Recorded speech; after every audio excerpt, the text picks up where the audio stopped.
Welcome to The Long and the Short, a show where you can expect an honest take on trading, something you won't hear elsewhere. I'm your host Sandeep Rao. In the last episode, I broke down three core trading archetypes: trend following, mean reversion, and arbitrage. Today, I want to shift gears and talk about something that completely changed the way I look at markets. If you remember back in episode 3 of The Long and the Short show, I spoke about systematic versus discretionary trading. This time around, we'll build on that. I want to introduce to you one of the most fundamental skills every systematic trader or active investor must have in their toolkit.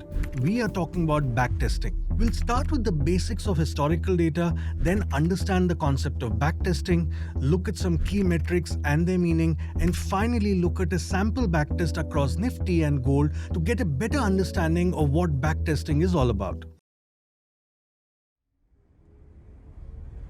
Like I often do, let me start with the very beginning. Ever wondered who did the first backtest of sorts in the world of finance? I did. Back in 1930s, Alfred Cowles, who came from the Cowles family that owned the Chicago Tribune, used to run his own investment firm. He had lived through the roaring 20s as an investor, but the crash of 1929 and his own losses left him deeply skeptical of market forecasts. Out of that frustration and coupled with a spirit of scientific inquiry, he founded the Cowles Commission, which would go on to become one of the most influential research institutions in economics and finance. One of his earliest works, Can Stock Market Forecasters Forecast, is often seen as the first attempt at a systematic backtest. Cowles gathered predictions from dozens of firms and individuals and compared them with actual market performance. And asked the hard question, did any of them actually beat the market? Most didn't. And that makes me wonder, should we also run a Cowles-style backtest today given the flood of forecasts that we see in mainstream media almost every day? I think we should. Back to Cowles. In a way, he was a true pioneer, one of the first to apply scientific methods to market data. The institution he built continues to shape financial research to this day. Of course, the world has changed dramatically since then. Electronic markets, structured price databases, and now the internet have put vast amount of financial data at our fingertips. In just the past few years, AI has accelerated that shift even more, making it possible for anyone to analyze huge data sets with incredible speed. Today, the bottleneck isn't access to data or even technical skills. It's simply the intention and curiosity to ask the right questions. So what exactly is backtesting? To explain backtesting, I need to first talk about something called historical data. Let's step away from markets for a moment and think about the weather. Being from Bangalore, I've got to talk about weather. I'm just kidding. Now, talking about historical weather data, it's simply a record of past observation of things like rainfall, temperature, or humidity, arranged in the order they happened. This kind of a data is usually what we call time series data. Time series data has two key features. One, it has a chronological order, that is, the data points are recorded in sequence over time. And two, it has defined time intervals, that is, each observation corresponds to a specific regular time step. For example, a weather station may record temperature hourly, so at the end of each hour we get a temperature for that period. Humidity might be measured daily, so there is just one reading for each day. Put simply, time series data is data collected over time in chronological order at fixed intervals. Data in financial markets is very similar. We have price, volume, and order book data for fixed intervals of time. I just want to add a note over here that financial data has many more nuances like survivorship bias and back adjustment. I'll talk about those in a future episode. So now that we understand what historical data means, let's move to backtesting. Backtesting is a process of applying a rule set or a trading strategy to historical market data in order to generate a simulated record of trades so that we can calculate P&L and other risk metrics. In essence, by backtesting, we are trying to answer the question, had I followed the same set of rules for entries and exits for the past n number of years, what would my P&L be? Once we have the historical simulated records, we can then apply costs, slippages, etc. to get a more accurate P&L. Here's a bit of a meta perspective on backtests. They have what I would call a dual nature. While it looks backward at the past, we use it to make forward-looking decisions in the future with the belief that future would be similar to the past. For this to work, we need to make the backtest as historically realistic as possible to increase its odds of working in the future. There's another duality to it. To me, backtests are both indispensable and inherently limited in their use. As much as they're essential for understanding how a strategy behaves, its trading frequency, drawdowns, and costs, it's equally prone to pitfalls like hindsight bias, in-sampling fitting, and over-optimization, you name it. When I was new to backtesting, a great backtest result would give me sleepless nights. I would imagine what I would do with all the money I would make with this strategy, only to be shattered beyond my belief when I would put that strategy in production. Markets over time have mellowed me down, and therefore today when I think about backtesting, I look at it as the first level screening in a larger validation process. It has to be followed by more validation methods like walk-forward analysis, live forward testing, and if you're going to size it, you would also need to test for impact costs. So far we have talked about historical data and what backtesting actually is. Now let's zoom in to the next big question. What does the output of a backtest look like? Which metrics matter, and what do they even tell us? At a high level, the results of a backtest usually come in two forms: a set of metrics and a few charts or graphs, all of which are derived from a specific period of time in the past, usually referred to as the backtest period. Let's start with the charts. The most common one you'll see is the equity curve. This curve shows how your strategy's profit and loss would have evolved over time. You can calculate it in different ways. One approach is to assume a starting capital, say 10 lakhs, and then keep adding the profits and losses of each trade. That rolling total gives you an equity curve. Another approach is to simply plot the cumulative P&L in points without trying to add any capital to it. Either way, the idea is the same.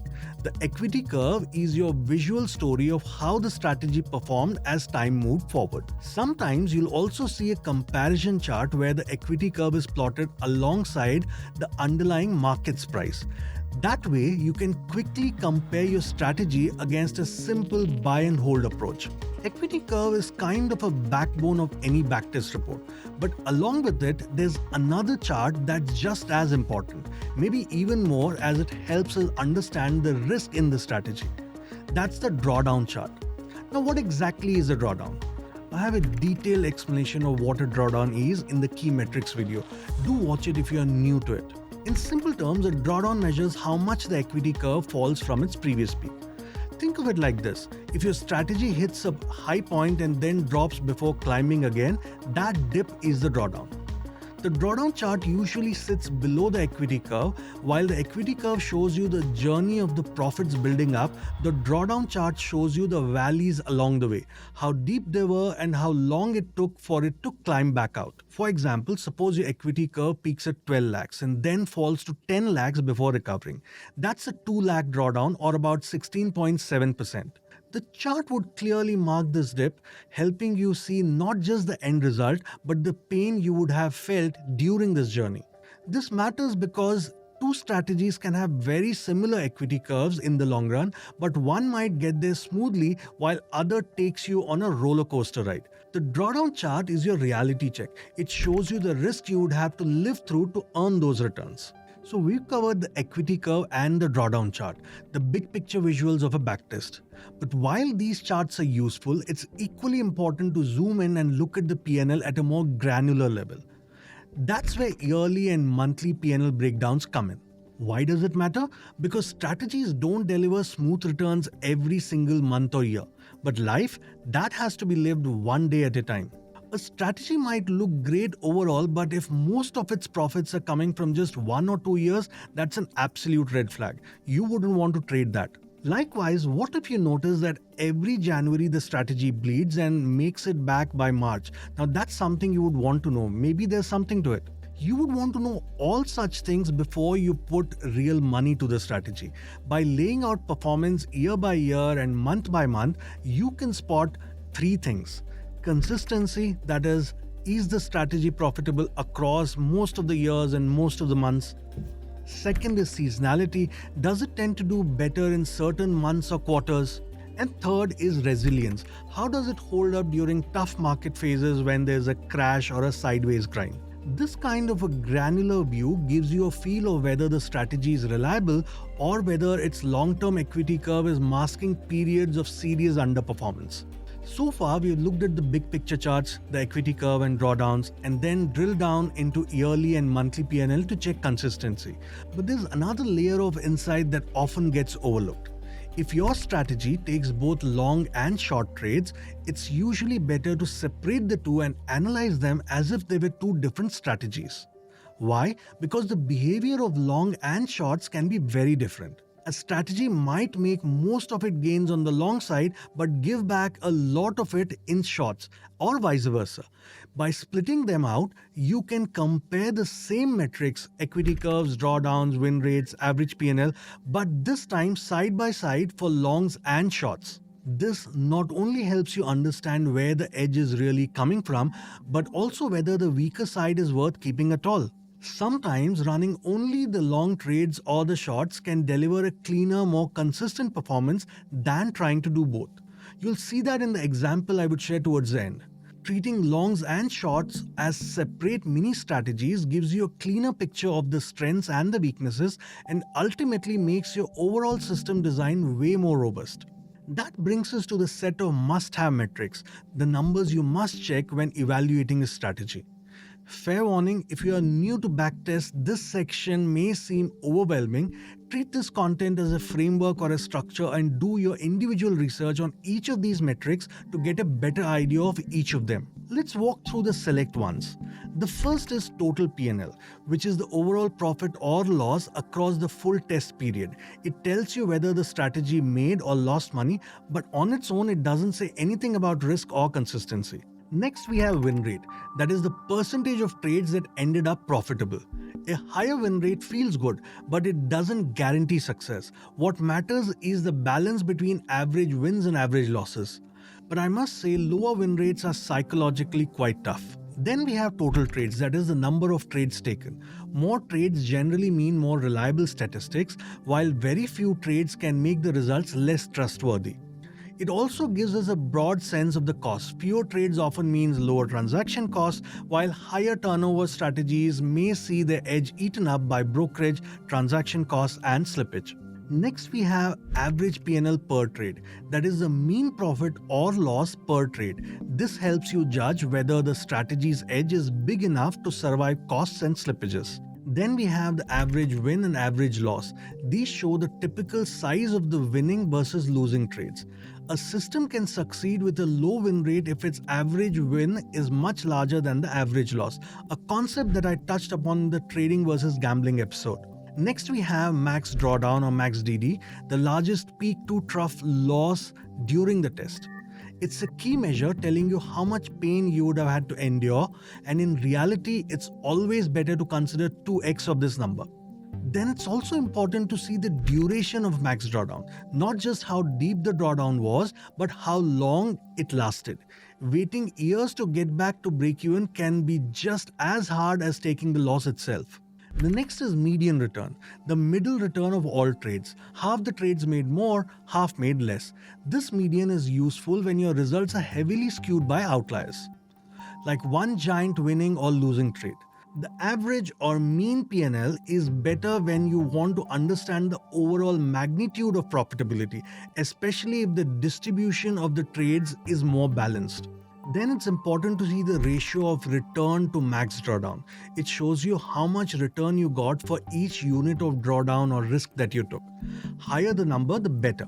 Then it's also good to see the largest win and the largest loss numbers, the single best and the worst trades in the backtest. I usually look at the largest loss and imagine if I can stomach it.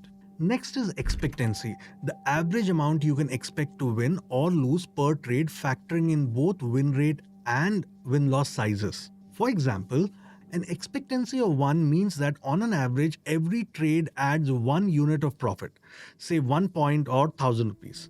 Over 100 trades, you would expect 100 units of profits. A negative expectancy means the opposite.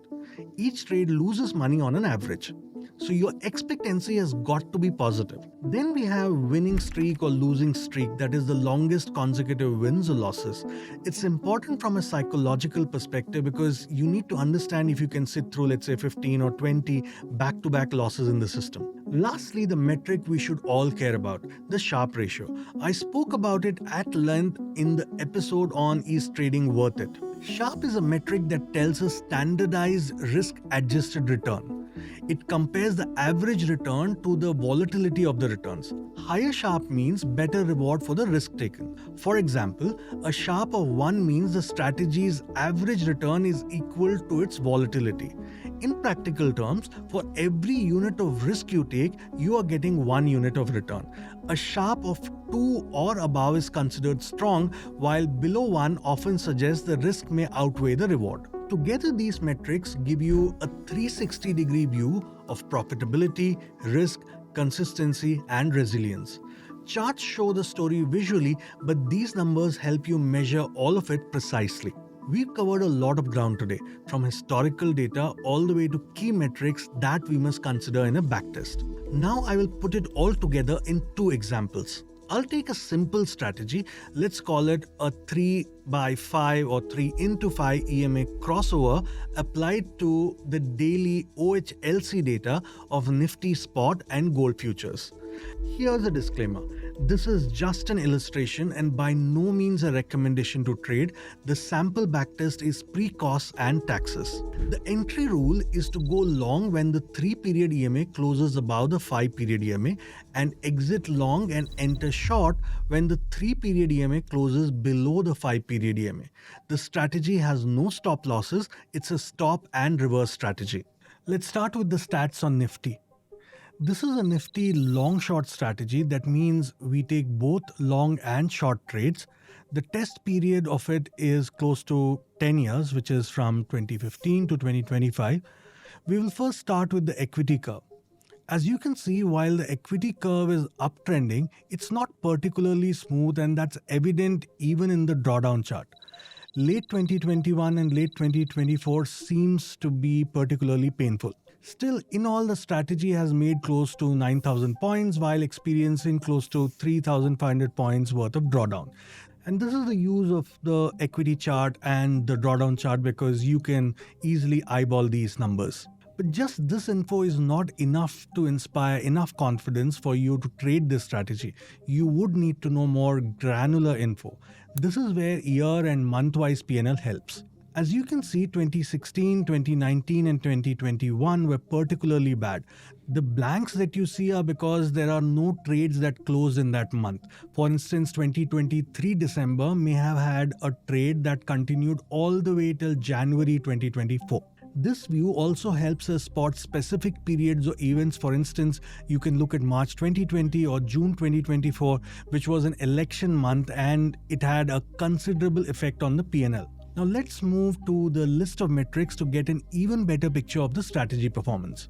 I'll start with total P&L points, which is 9,341 with a win rate of 35%. If you look at the total trades, which is 381, of this 35% were positive and 65% were negative. Very trend following like. The average P&L is at 24 points, but look at the median. As I had pointed out, a negative median value indicates that the P&L distribution is skewed, meaning very few wins and more number of losses. But the average win is a nice 2x of that of average losses. That's the reason why, even with a 35% win rate, the strategy seems to be ending in positive. The max drawdown stands at about 3,700 points and it went on for a good 253 days, almost 10 months. Return to max drawdown is at 2.5, which is okay.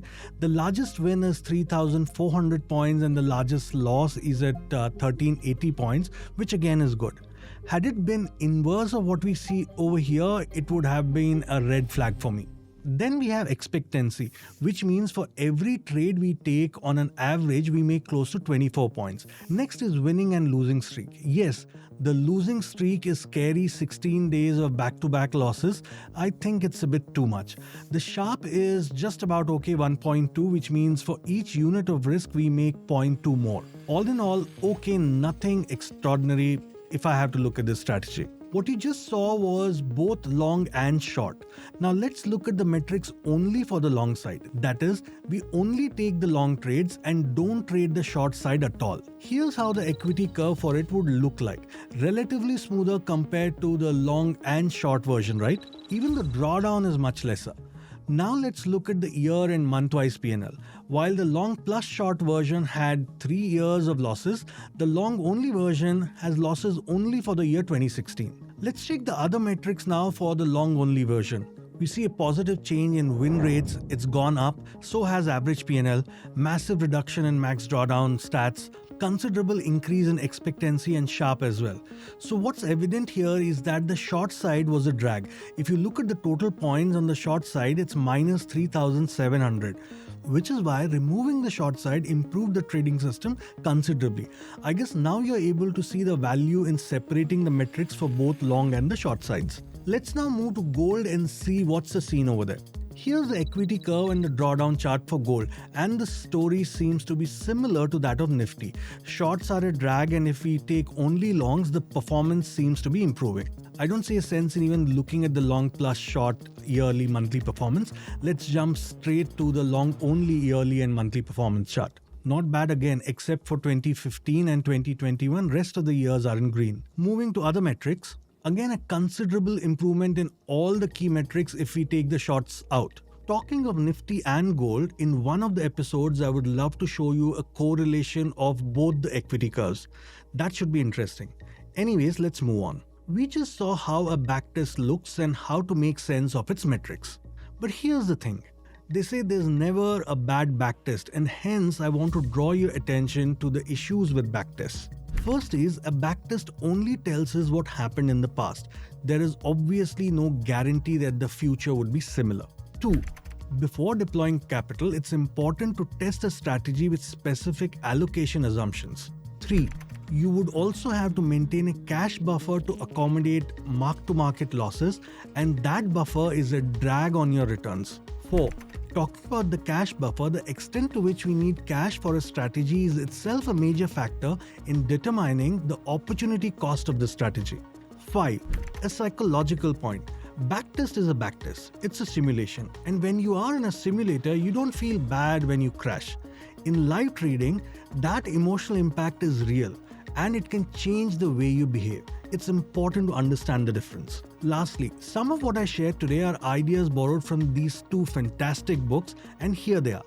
One is Robert Craver's Advanced Futures Trading Strategies. The second is Robert Pardo's The Evaluation Optimization of Trading Strategies. I'll link them in the show notes. I'm sure you would have many questions about backtesting. I also agree that there are many more nuances to backtesting which I haven't talked about, and I'll do that as we move ahead in this series. I hope you found this episode on backtesting useful. If you have questions, do ask them in comments. I'll try my best to answer. Till then, trade safe and do follow this channel for more. Thank you.